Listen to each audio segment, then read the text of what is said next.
Bawat isa.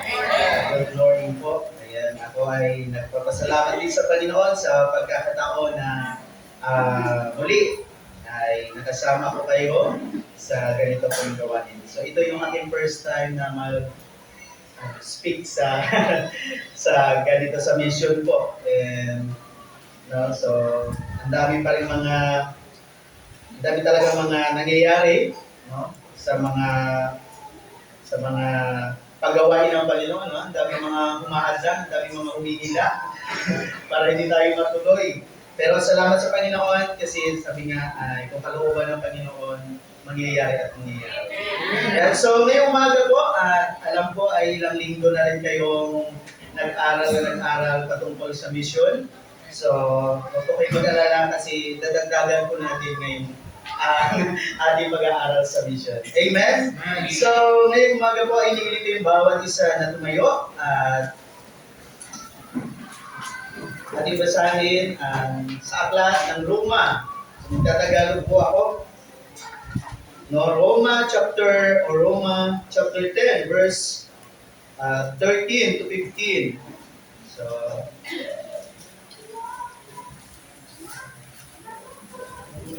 Roma chapter 10, verse 13 to 15.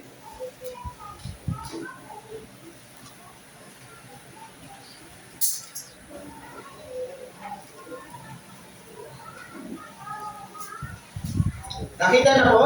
Amen. Amen. Kung nakita na po, ay sabay-sabay po nating basahin hanggang matapos po ang tatlong verses po ito.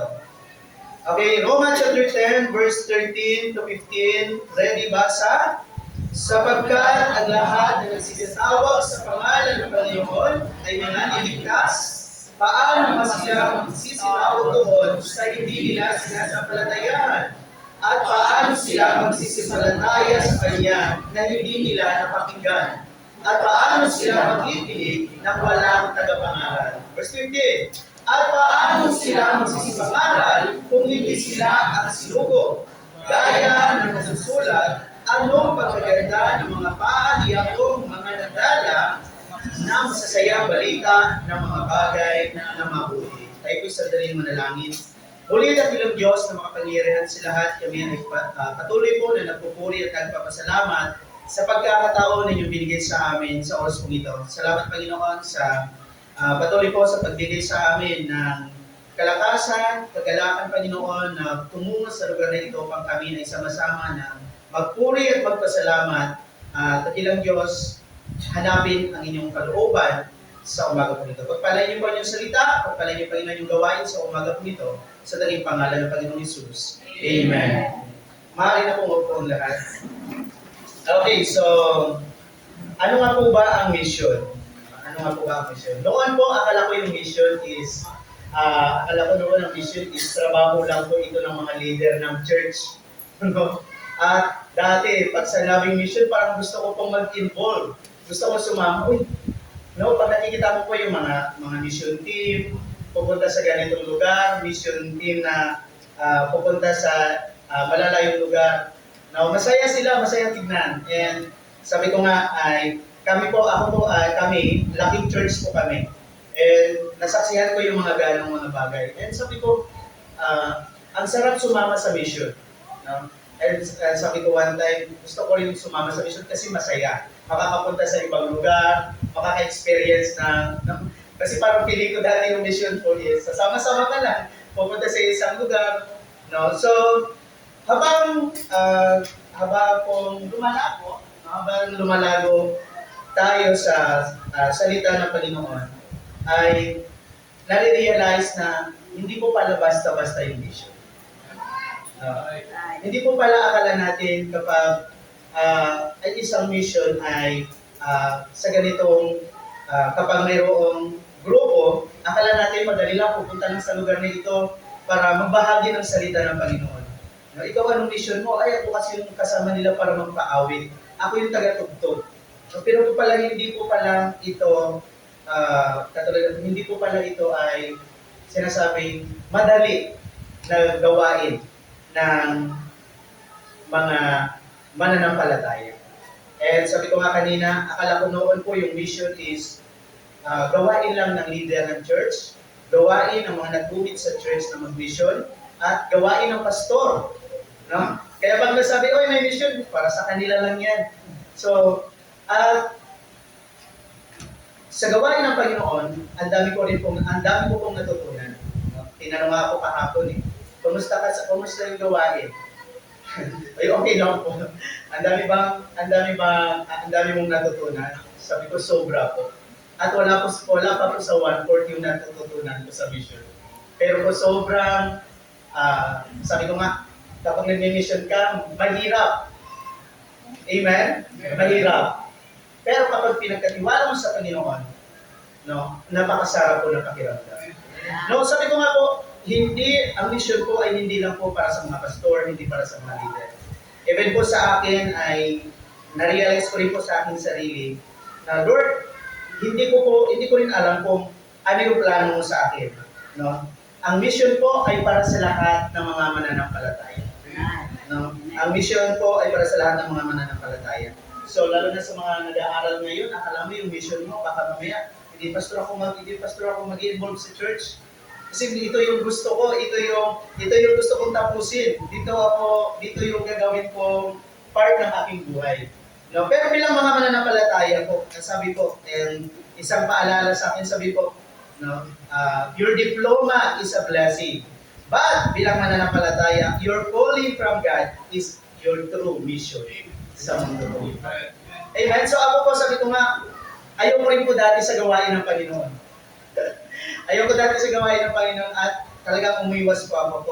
Kung nare-relate ko po yung kwento ni Jonas, talagang nakaka-relate po ako doon. So, alam ko may iba akong nakakaalam dito ng kwento ko eh. Kasi si Jonas yun, ako naman si Samuel. so, ayun po. So, nag-aaral po ako sa ibang diploma ko yung kinuha ko kasi ayoko po talaga sa mission. Pero habang tumatagal po at sabi nga po, kapag ikaw ay tinawag ng Panginoon, kapag ikaw ay dito dinala ng Panginoon, ito yung plano ng Panginoon sa buhay mo, wala tayong magagawa. So, salamat po sa umaga po ito at patuloy po natin pag-aralan ang ano po ba ang mission? No? Ano po ba yung mission? So, ang daming ibig sabihin po na tinatawag na mission.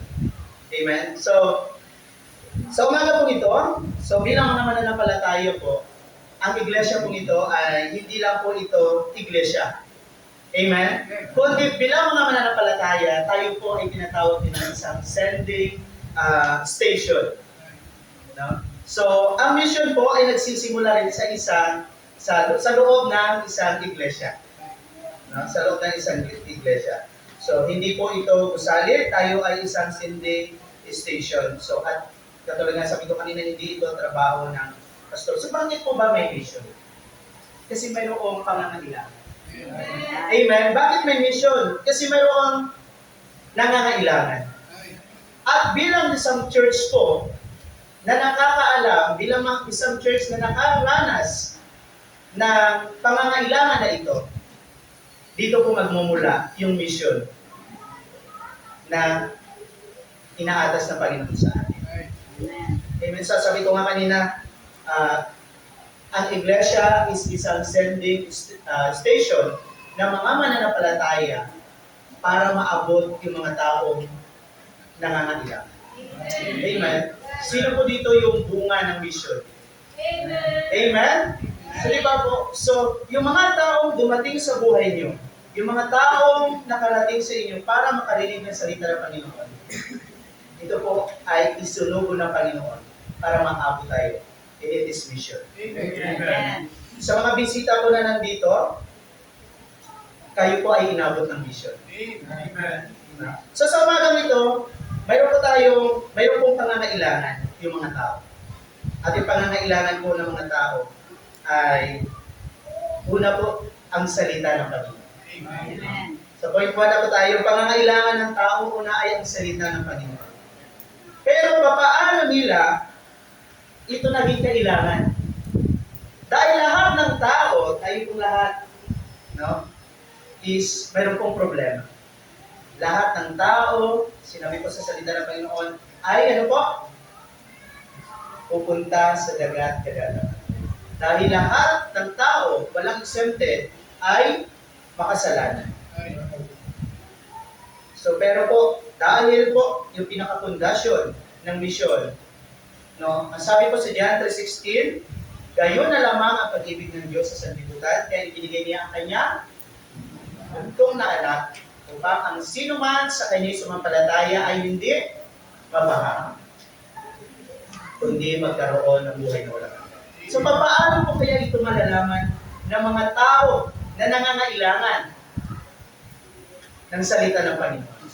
So, sa umaga po ito ay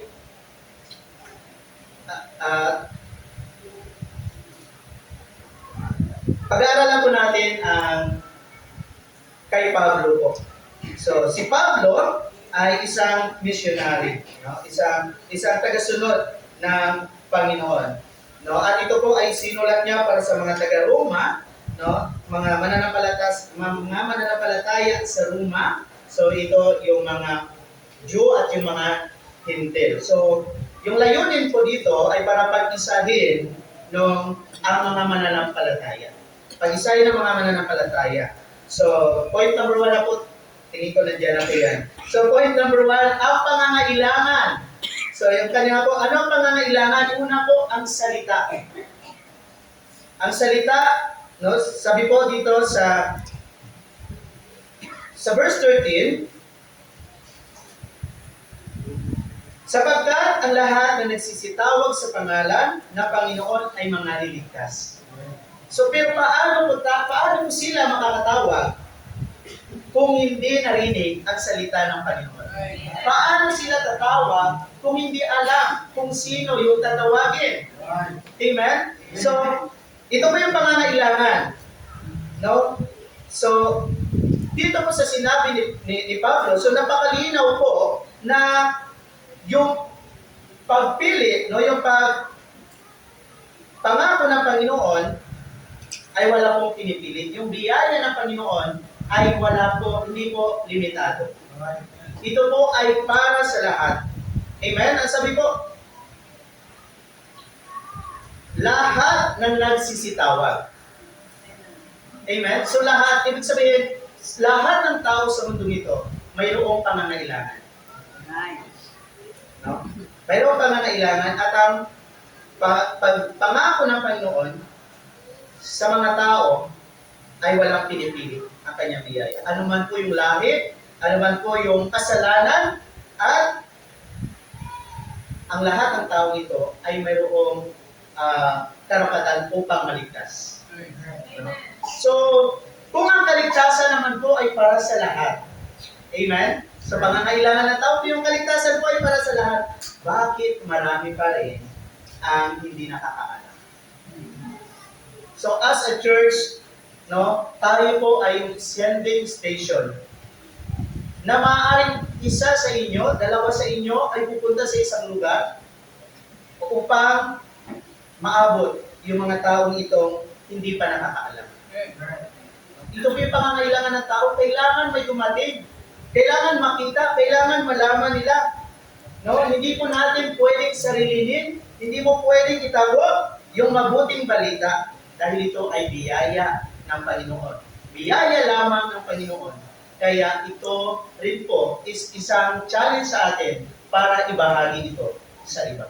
Yes. No? So, sino po dito yung gustong maging part? No? Sino dito yung dati ay sabi, gusto ko talagang mag-mission. No? Gusto ko talagang ma-involve sa pag-mission. Amen? So, yung pinaka-pundasyon po na pangangailangan ng Panginoon, doon nga po sa John 3:16, no? Yung pag-ibig ng Diyos sa lahat ng tao ay hindi limitado. Sabi po sa second Peter or sa pangalawang Pedro,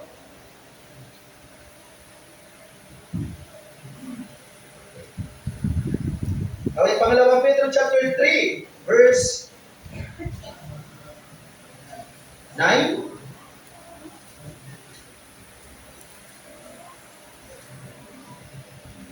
Chapter 3, verse 9, sabi niya, hindi mapagliban ang Panginoon tungkol sa kanyang pangako na gaya ng pagpapalibang ipinalalagay ng iba, kundi mapagpahinuhod sa inyo na hindi niya ibig na sino man ay mapahamak, kundi ang lahat ay magsipagsisi. So yung pangangailangan, yung kailangan ng tao is maabot. Yung nais ng Panginoon is maabot yung mga taong ito.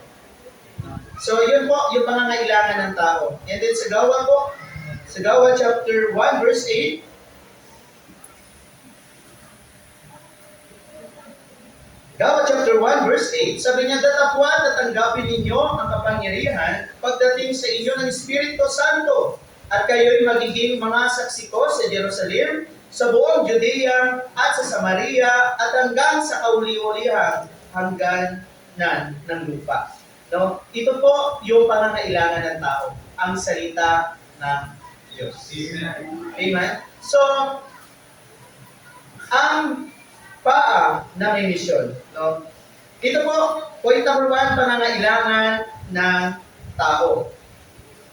Pupunta po tayo sa ang kadina ng pananampalataya. So, kung nakita natin kung ano yung pangangailangan ng mga tao nito, kung ano yung pangangailangan ng mga, ano yung kailangan ng mga taong ito, upang makilala ang Panginoong Jesucristo, pupunta po tayo sa kadina ng pananampalataya. So si Apostol Paul po, siya ay sumulat ng 4 na hagdan or 4 na hagdan, no? Or the na magkakasunod. No, kadina. So pag sinabing kadina, di ba po yung kadina is dapat magkakadugtong-dugtong po siya. No, dito po sa ginawa ni Apostol Paul na kanyang sulat, no, ay kapag naputol yung isa, nawala yung isa, mawawala po yung pagkakasunod-sunod ng chain of salvation or kadina ng kaligtasan. No? Na kapag nawala yung isa. So, meron pong 4 na hagdan at ito po yung una. Sabi po dito sa verse 14, ang kadina ng pananampalataya. Tingnan po natin sa verse 14. Sabi niya, paano nga sila magsisitawag doon sa hindi nila sinasampalatayahan? At paano sila magsisimpalataya sa Kanya nang hindi nila napakinggan? At paano sila makikinig nang walang mangangaral? In verse 15, paano sila magsisipangaral kung hindi sila nga sinugo? No, ito po yung nais na iparating ni Apostol Paul doon sa mga taga-Roma na yung salita ng Panginoon kailangan po una makita ng pangangailangan. No? Makita ang pangangailangan. Pangalawa po, paano nila ito malalaman, no, yung salita ng Panginoon kung walang pupunta sa lugar na ito. Walang magmi-mission sa lugar na ito. So sabi po, paano sila tatawag kung hindi sila sasampalataya? Amen? So kung paano sila sasampalataya kung walang pupunta doon, walang magpapakilala, walang mag-i-introduce kung sino yung dapat na tatawagan. No? Paano sila tatawag kung hindi sasampalataya? At pangalawa kung paano sila sasampalataya kung hindi nila narinig? Amen? Kaya po yung mag-mission, yung magdadala ng salita ng Panginoon sa iglesia, na ito po yung ginamit ng Panginoon para pumunta sa isang lugar para magbahagi ng salita. Amen? Di ba paano nga po ba naman tayo paano nga ba tayo tatawa? Paano nga ba tayo mananampalataya kung hindi mo naman kilala? Paano ka maniniwala kung hindi mo pa naririnig? So, unang gagawin yung pangangailangan ng tao, kailangan natin iparating. At kapag nakita nila, ano yung dapat gawin? So, bilang mga misyonary po, paano sila tatawag kung hindi sila sasampalataya? So, mayroon pong pupunta, mayroong lalakad to share po ng kadina ng pananampalataya. Paano sila sasampalataya kung hindi nila narinig? At paano sila makakarinig kung walang mangangaral? Amen? Paano sila mangangaral kung wala pong nagsugo? So bilang isang missionary po, or bilang mga anak ng Diyos, tayo po, ikaw at ako, yung gagamitin ng Panginoon para pumunta sa lugar, ikaw ang gagamitin ng Panginoon para pumunta sa mga taong ito na mayroong pangangailangan. Pangangailangan ng kaligtasan, at upang marinig po nila doon sa nagsugo, yung pangangaral, at kapag narinig nila yung pangaral, sasampalataya ang mga tao. Ang misyon po ay pagtutulungan. Amen? Ang misyon po ay pagtutulungan. Sabi na kanina, hindi lang po ito sa mga leader ng church. No? Ito po ay para sa lahat. No? Tinatawag na maging bahagi ng kadinang ginto, yung bawat mananampalataya. Sino na po dito yung nakapagbahagi ng salita ng Panginoon? Amen. Diba po, yung pagbahagi ng salita ng Panginoon, alam mo, yung sinisharean mo, alam mo ano yung pangangailangan. At alam mo kung ano yung ibabahagi mo. At paano sila magkakaroon ng kaligtasan. Pangangailangan mapunuan ang kanilang pangangailangan, no, spiritual. Alam niyo po yung mission, sabi nga kanina, hindi po lahat kailangan umalis. Yung mission, hindi po naman kailangan lahat pumunta sa lugar. Pag lahat tayo nag-mission na, baka wala na akong naiwan dito sa Calamba Church. Diba? Ito, mag-mission. Gusto ko pumunta doon sa ibang bansa. Ito, gusto ko pumunta doon sa ibang lugar. Ay, nag-missionary na kayo lahat. No, alam niyo po ba yung mission? Nagsisimula po din sa loob ng tahanan. Amen. Dati yung mission, akala ko aalis, sasakay ka ng sasakyan, papalayo, para mag-share ng gospel. Akala ko yung mission ay nagsisimula sa loob ng tahanan. At ang mission ay pagtutulungan. So ano po yung Great Commission sa bawat mananampalataya? Matthew chapter 28 verse 19 to 20. Amen? And sabi po, sino yung mga dapat mag-mission? Sino yung dapat? No, sabi po dito sa Isaiah chapter 6 verse 8, no? Si Isaiah, no, nung tinanong ng Panginoon kung sino ang aking susubuin, no, sabi po, Isaiah chapter 6 verse 8, no?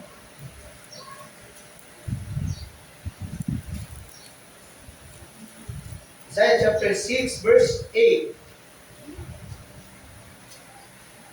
Sabi niya, at narinig ko ang tinig ng Panginoon, sabi ni Isaiah, na nagsasabi, sinong susubuin ko at sinong yayaon sa ganang amin? Nang magkagayoy, so narinig ni Isaiah yung tanong ng Panginoon. At sabi niya, at sinong yayaon sa ganang amin? At nang magkagayoy, sinabi ko, narito ako, subuin mo ako. So, alam niyo po, tayo minsan, naririnig na natin yung command ng Panginoon. Minsan yung conviction ng Panginoon na sa atin na. Amen? Na mag-share kanino? Sa mga kaklase natin, mga kaklase mo, katrabaho mo, kapitbahay mo. Alam niyo po, yung calling ng Panginoon, yung pagtawag ng Panginoon, no? Yung pagkilos ng Holy Spirit sa atin, minsan hindi lang natin napapansin. Minsan humihingi pa tayo ng sign. So Lord, bigyan mo ako ng sign. Kung kailangan ko na ba itong share yung taong ito. Pero po, yung calling natin, no, na tayo yung susuguin ng Panginoon para magbahagi ng kanyang salita sa mga tao pang hindi nakakakilala sa atin. No, sabi po sa Matthew chapter 9, verse 37. No, Matthew chapter 9, verse 37.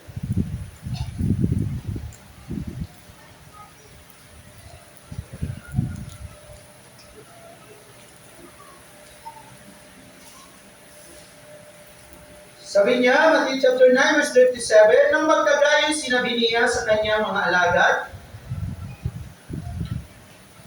katotohanay aanin ang marami, datapwat kakaunti. Sorry. So 1 Corinthians chapter 3, verse 6. 1 Corinthians chapter 3. Kala ko pa tapos na po tayo. So may isang point pa pala, nakalaktaw tuloy ako. 1 Corinthians chapter 3, verse 6. Sabi ko dito, ako ang nagtanim, si Apollos ang nagdilig, ngunit ang Diyos ang siyang nagpapalago. Amen? So katulad yan ang sabi, hindi po kailangan na mag-share yung pastor. Tanggalin po natin ito sa ating mindset.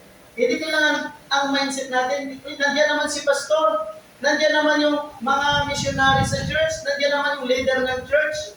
Isa po yun yung mindset natin. Kasi ako po, before yun yung mindset natin eh. Pag sinabi, ito yung gagawin nila, trabaho na nila yun.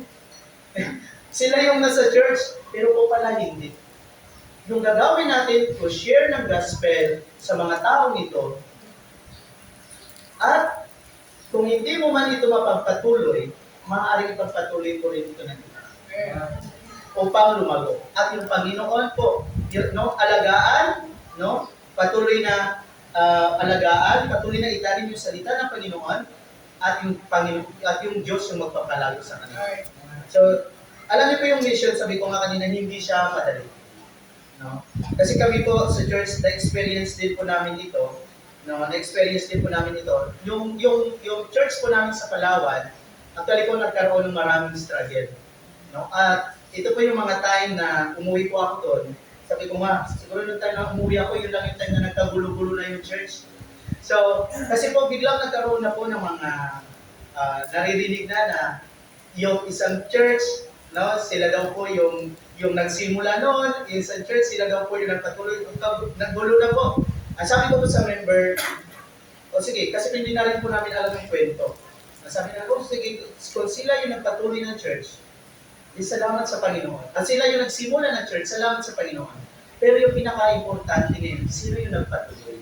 Right. Amen po? Yeah. At yung pagpapatuloy, ang Diyos po yung gagawa. Magpapalago sa kanyang gawain. Kaya po sabi ko, hindi basta-basta yung gawain ng Panginoon. Yung mga nag-mission po, yung mga umaalis, yung mga lumalakad. Akala po natin yan, lumalakad ng wala lang. Pero habang lumalakad po, habang nag-mission, paano po kaya ito mapapahagi? Sino kaya yung pwede kong bahaginan? Pupunta kaya ako sa isang tahanan, tatanggapin kaya ako? Amen? Yeah. So, ang mission po ay pagtutulungan. Ang mission ay trabaho ng lahat ng mga mananampalataya. Amen. So, una po, ano ang pangangailangan ng mga tao? Ang salita ng Panginoon upang marinig ang daan ng kaligtasan. Pangalawa, ibahagi ito sa kanila. Pero paano ito nila maririnig kung walang nagsugo, walang pupunta, at walang mga aral upang marinig ang salita ng Panginoon. Alam niyo po kung sino yun? Ikaw at ako. Amen? Ikaw at ako ang pupunta sa mga taong ito, sa mga taong wala pang personal na relasyon sa Panginoon upang makarinig ng mabuting balita. Amen? Lahat po tayo, we are saved by grace. Kaya po sabi nga, hindi mo pwedeng ipag-mayabang. At hindi mo pwedeng itago. Amen? Start ka sa family. Start ka sa loob ng tahanan. Tingnan mo yung anak natin. Tingnan mo yung anak mo, yung asawa mo, yung family mo. Ito kaya ang mga taong ito? May assurance of salvation na? May kasiguraduhan na ba kayo ito ng kaligtasan? Naunawa na ba yung salita, yung mabuting balita? Tinanggap na kaya yung mabuting balita? Ito po yung pinakamahalaga. Mission ay walang pinipiling lugar. Ang mission ay utos sa lahat. Sa lahat ng bansa, yung mindset natin, sa ibang bansa yung mission. Sa barangay, sa Jerusalem daw, sa Samaria, at sa buong mundo. Pero kung hindi po kailangan lahat tayo ay pumunta sa ibang bansa, hindi pumunta sa malalayong lugar, pwede po tayo mag-start sa sulok pa lang ng ating tahanan. Amen? Sa ating anak. So, actually po, before din po ako nagpatuloy sa gawain ng Panginoon. No? Sabi ko, Lord, sabi ko kung hindi ito magiging magaan sa loob ko, sabi ko, paano yung mga pamangkin ko? No? Hindi ko na pwede isip sa sarili ko. Sabi ko, paano yung mga mahal ko sa buhay? Paano yung mga kapatid ko? Paano yung mga anak ng mga kapatid ko? Na kapag hindi sila napupok, paano kung hindi sila na-remind ng salita ng Panginoon? Amen? Amen. Kung mahal ko natin yung ating mga mahal sa buhay, simulan mo ang mission. No? And last, ang kagandahan ng paa na nagmi-mission or ang kagandahan. So ito po ay tumutukoy po sa paa. Bakit nga po ba maganda yung paa? No? Bakit? So sabi po, sa panahon po ni Pablo, no, sa Old Testament po, yung paa po is madumi. Amen? Kasi naglalakad po sa mga alikabok, naglalakad sa mga na walang mga suot na tsinelas. No? At doon po dati yung gawa is lakad lang talaga yung communication yung nangyayari. Paano ka makipagpulit? Talagang lalakarin mo lang po, pupunta sa kanilang mga lugar para maabot yung mga tao dito. So, bakit nga po ba maganda yung paa? Or bakit maganda ang mga paa na lumalakad sa Panginoon? No? Dahil ito yung mga paa, no, na nagdadala ng salita ng Panginoon. Ito po yung mga paa na nagpapagod para makarating sa mga tao upang makarinig ng salita ng Diyos. No? So, kaya nga po, yung mga bisita na narito, no, hindi po aksidente na nandito kayo. Amen. Kayo po ay inabot ng mga paa na dinala ng Panginoon sa inyong mga tahanan. Para po bawat isa sa atin, sabi nga kanina, hindi po para sabihin kung ano yung baptist, hindi para sabihin ipakilala sa inyo kung ano yung church, kundi ang ipakilala po ay yung salita ng Panginoon. Ang pinakapundasyon po ang salita ng Panginoon, pinakamahalaga sa lahat. Kaya po sabi nga po, isang araw, yung mga na-invite po isang araw, no? Kapag gumawa yung Panginoon sa buhay natin, sa buhay ninyo, makakapasabi ko kayo na, Lord, salamat. Amen. Amen. Sabi nga po, every time po kami nagsishare ng salita ng Panginoon, lagi po namin inuuna, lalo na po sa mga taong inaabot ng kanyang salita, sa mga hindi namin makilala. Una po sinasabi namin, mag-focus lang kayo sa salita ng Panginoon. Huwag kayo mag-focus sa aming reliyon, huwag kayo mag-focus sa amin kung ano yung meron kami. Sabi ko nga po, every time na nag-aaral ng salita ng Panginoon, mag-focus kayo dito. Amen. Kung wala na dito, no, mahirap po yun. Kaya nga po sabi nga po, ang pinakamahalaga, no, sa pagmimisyon, nakabase sa salita ng Panginoon. Itanim, no, ibahagi, at ang Diyos ang gagawa sa mga buhay ng mga tao. So, ang magandang paa po, ito yung mga paa na kumikilos. Sino-sino po ito? Ito po yung mga paa na bumibisita sa kapitbahay, no, para mag-share ng gospel. Ito yung mga paa na sumasakay sa eroplano, sumasakay sa mga sasakyan para pumunta sa ibang lugar para mag-share ng gospel. Ito po yung mga paa na maganda o no, kagandahan ng mga paa. Ito yung mga lumulubot para ipanalangin yung mga missionary at yung mga taong hindi pa nakakakilala sa Panginoon. So tayo po, kumusta po ang ating mga paa? Kumusta po? Yung mga paa natin ngayon, kailangan pagandahan na ng sapatos. Amen? Kailangan branded lagi. Pero yung pinakatanong ko, hindi po yun yung pinakamatter. Yung pinakamahalaga po, saan at ano yung layunin ng paa na yan kapag saan siya nakarating. Amen? Bilang mga mananampalataya po, lahat tayo ay inutusan ng Panginoon na magbahagi ng salita ng Panginoon, ng kanyang salita upang yung mga taong ito, katulad po natin na naabot din ng misyon, sila rin mismo ay ma-experience, no? Makita ang mabuting balita. So sabi po sa Isaiah, no, sa iyo po yung mga verses na nakalagay. And then sabi po, babasahin ko na lang po yung Matthew chapter 9. Kanina narinig ko na ito eh. So Matthew chapter 9, verse 37 to 38. No, church, ang sabi po dito,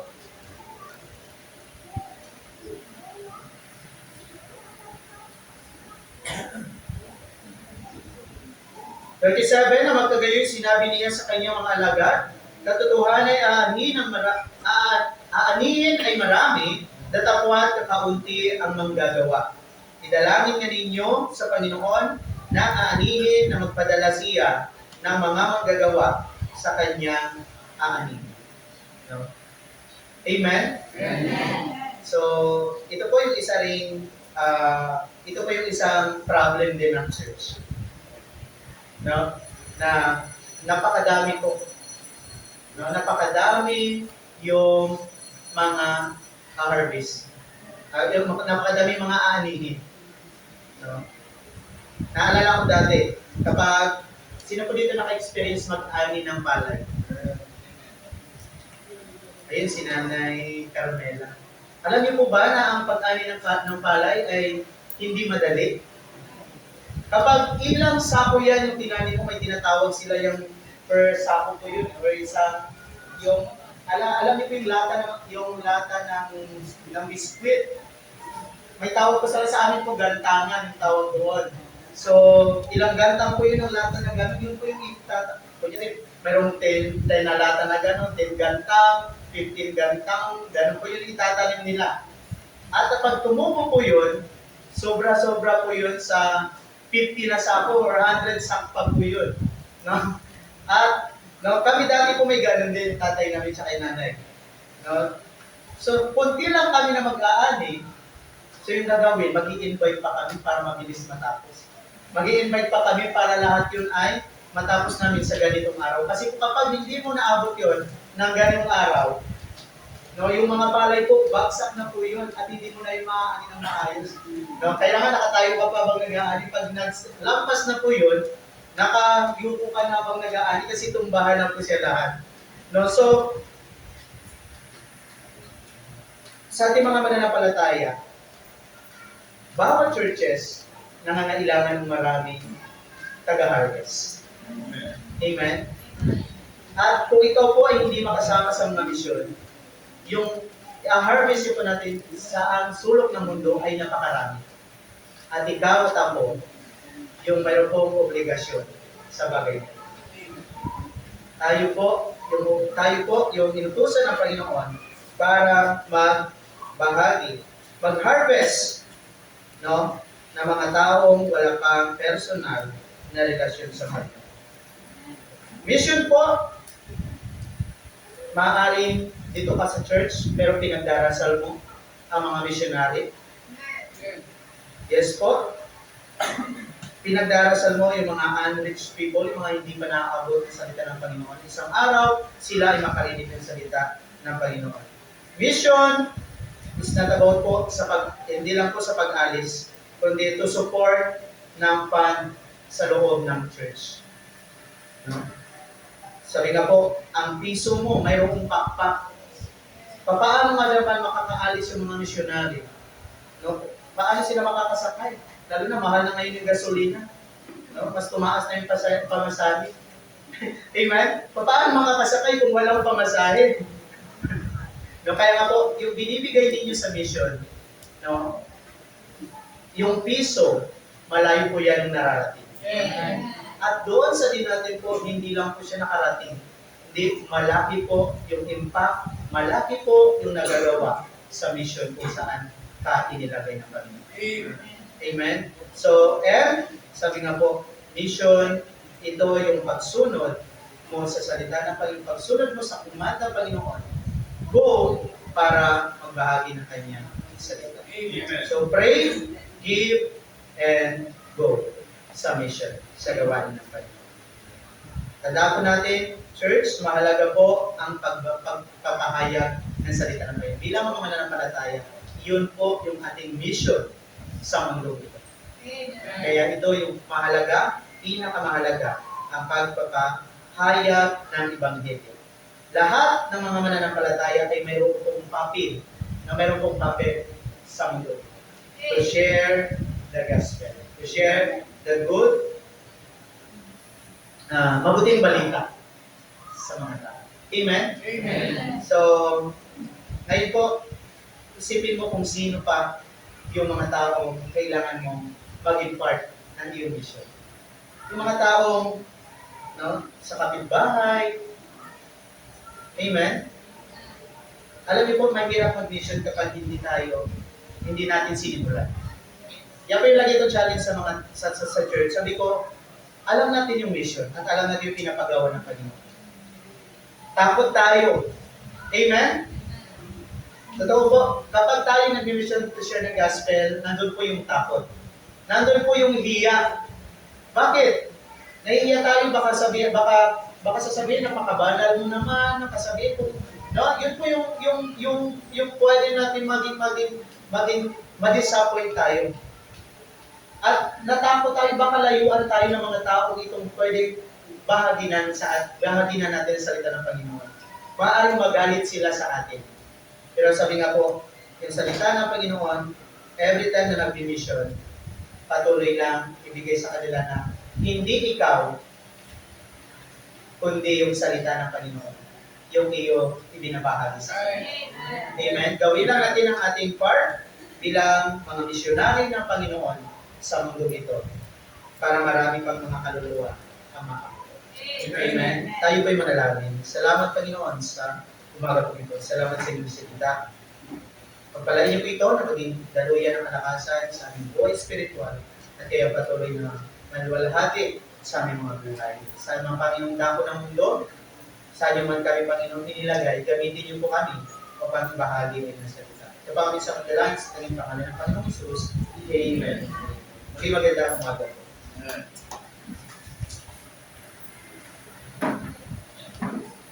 Amen. I hope and I pray na naiintindihan po natin yung isa. Amen, mga kapatid. Na nasabi po ng Biblia, ang lahat ng tao ay makasalanan. In Romans chapter 3, verse 10, as it is written, there is none righteous, no not one. Walang matuwid, wala kahit isa. Verse 23, ang sabi po doon, for all have sinned and come short of the glory of God. Ang lahat ng tao ay nakakasala at hindi makaabot sa kaluwalhatian ng Diyos.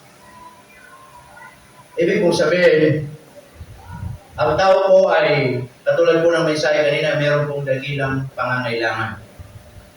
At ang pangangailangan po yun, hindi po yun yung pangangailangan pang-pisikal, hindi po pangangailangan kung ano man po o pinansyal, yun po yung pangangailangan spiritual. Na sa aming mga bisita ngayong umaga, kung ako ba'y magtatanong, isa pong napakahalagang tanong na sabi po ng Biblia sa James chapter 4 and verse 14, ano ang aking buhay? Ano ang iyong buhay? Have you ever asked that to yourself? Tinanong mo na ba ang sarili mo, bakit ba ako nabubuhay sa mundong ibabaw? Bakit nga ba ako nandito?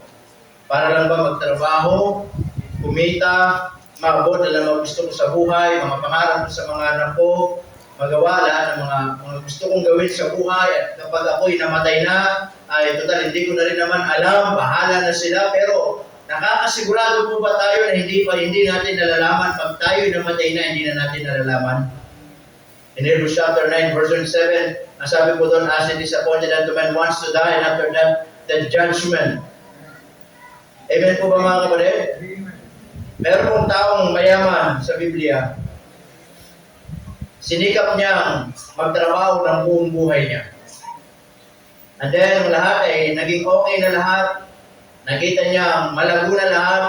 Ang sabi niya sa kanyang sarili, wala na akong gagawin, magpapahinga na ako, magsasaya na ako, iinom na ako, kakain na ako, magpapakaligaya na ako, total okay na lahat. Pero nung gabing yun, ang sabi ng Bible, ngayon din, kukuhanin ko ang iyong kaluluwa. Sa mga bisita po natin, ang buhay po dito sa ibabaw ng lupa ay hindi lang po patungkol dito sa mundo ito. After this life, there is another life in eternity. But whether in heaven or whether in hell. If you're going to die, kung sakaling mamatay tayo, mamatay ka, walang nakakaalam. But whether you like it or not, that is what the Bible says. It is appointed unto man once to die. Pero ang tanong, kung sakaling dumating ang itinakdang kamatayan sa buhay mo, ikaw ba ay nakakasiguro? Ikaw ba ay nakakatiyak na sa langit pupunta? Papaano? Pastor, lagi naman po akong nagsisimba. Pastor, lagi naman po akong isa po akong reliyosong tao. Pastor, hindi po ako gumagawa ng masama. Lagi po akong tumutulong sa kapwa. Lahat ng mga mabubuting bagay ginagawa ko sa aking buhay. And I think that is enough na ako ay makarating sa langit. But I want to tell you this morning, mali po ang pananaw natin kapag gano'n. Sapagkat sa Biblia, there is only one way going to heaven. Ang sabi ng Bible, in John chapter 4, in John chapter 14 verse 6, sabi po ni Jesus, I am the way, the truth, and the life, and no man cometh unto the Father but by me. Intindihin natin. Sino pong nagsabi? Si Jesus. Ano ang sabi ni Jesus? Ako yung daan, ako yung katotohanan, at ako yung buhay. Intindihin natin. At walang sinuman ang makakarating sa langit, kundi sa pamamagitan ko. Now, sabihin niyo po na meron pa pong ibang paraan ng kaligtasan maliban po kay Jesus. Wala pong ibang shortcut patungo po sa langit. There is no alternative way going to heaven. There is only one and only one way going to heaven. And the Bible says, and that is the Lord Jesus Christ. Bakit po? Sino pong namatay sa krus ng Kalbaryo? Religion ba? Mabuting gawa ba? Baptist ba? Hindi po. Ang namatay sa krus ng Kalbaryo, ang sabi ng Biblia, ay ang Diyos na nagkatawang tao, ipinanganak sa sapsapan, namatay sa krus ng Kalbaryo upang abutin ang mga tao walang pag-asa at nakita ng Diyos na mapapahamak sa impyerno. Hell is sabi ng Bible mga kapatid, hell is an unresting place, unquenching fire, undying worm. At doon talaga pupunta ang tao pag namatay kapag walang Kristo sa puso. Kaya nga po sa mga bisita namin, hindi po kayo aksidenteng nandito. But nandito po kami para ipaintindi sa inyo na ang buhay dito sa lupa ay minsan lang. At ang sabi ng Biblia, wala pang nakakaalam. Kaya po nandito kami para ipaalam sa inyo na kung sakaling dumating ang araw na yun, ay matiyak nyo sa langit pupunta. Pero sa isang paraan lang. Ano sabi doon? Kung sino man ang tatawag sa pangalan ng Panginoon ay maliligtas. Buksan niyo ang puso ninyo. Tanggapin niyo si Jesus bilang Panginoon at sariling tagapagligtas. Wala na pong ibang paraan upang tao makarating sa langit. Dahil kung meron na po kayong naisip na ibang paraan upang tao makatiyak ng langit, I believe, hindi na po kailangan pumarito ni Jesus para ibigay niyo yung buhay niya para sa atin. Pero nakita ng Diyos, walang pag-asa ang tao. Amen mga kapatid? Tama po ba? At tayo na pong mga mananampalataya sa mga miyembro, tulad ng mensahe, nasabi daw, ang kagandahan ng paa. Kumusta mga paa natin? Ha?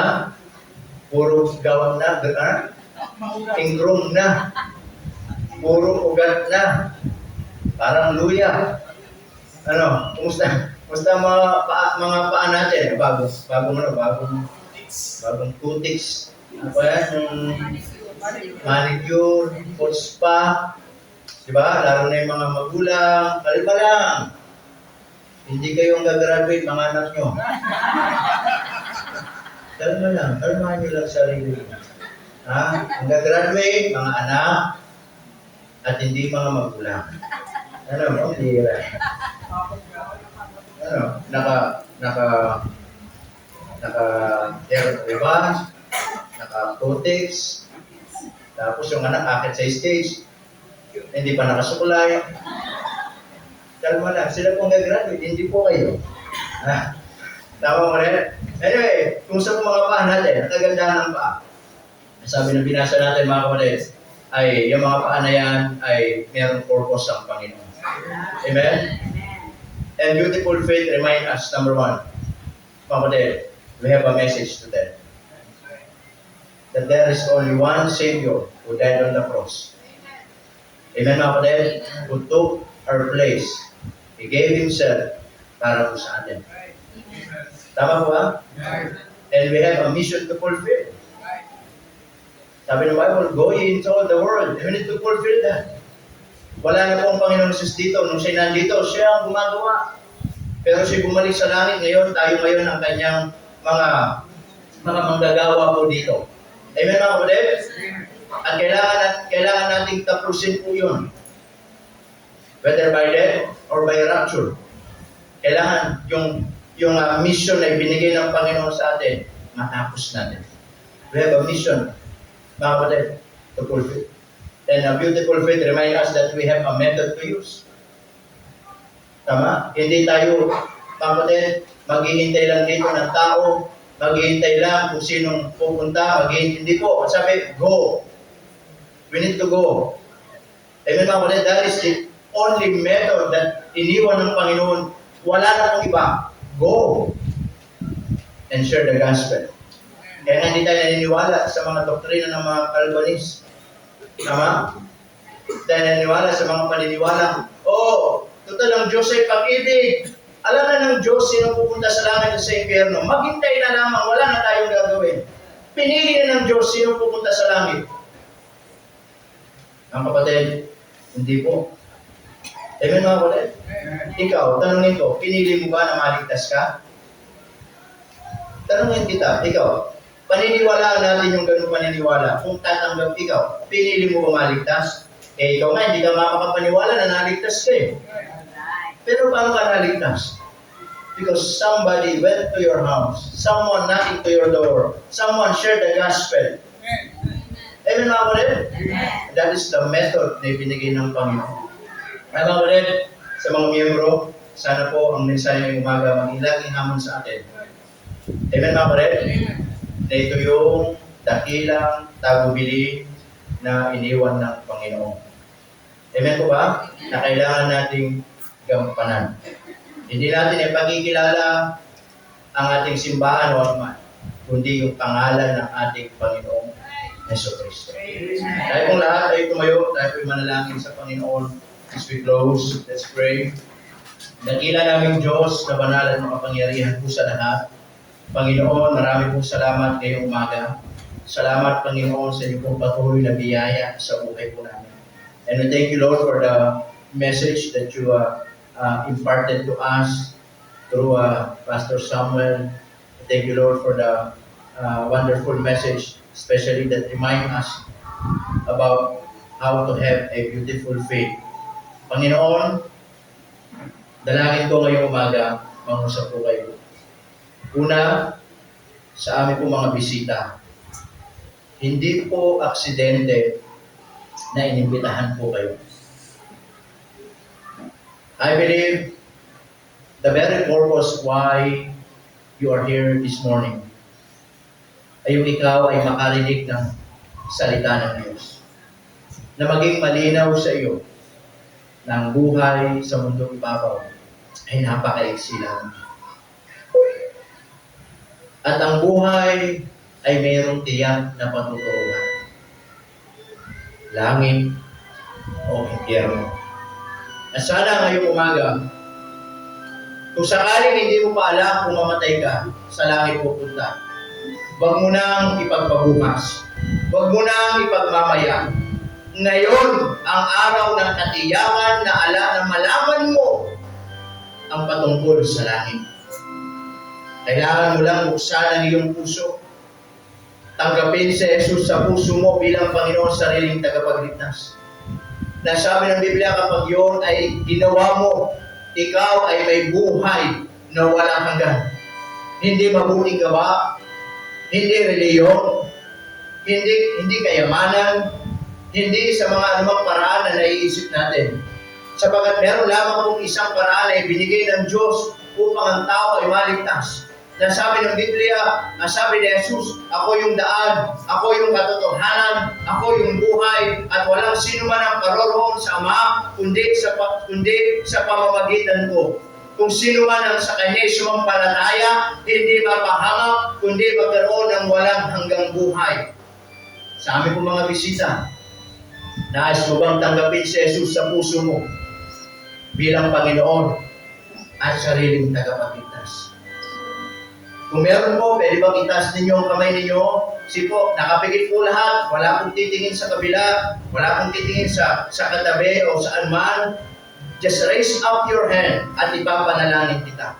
Meron po ba? Amen. Praise the Lord. Amen. Meron po ba sa mga bisita po namin? Amen. Amen. Meron pa po ba? Sige po, huwag po kayo mahiya.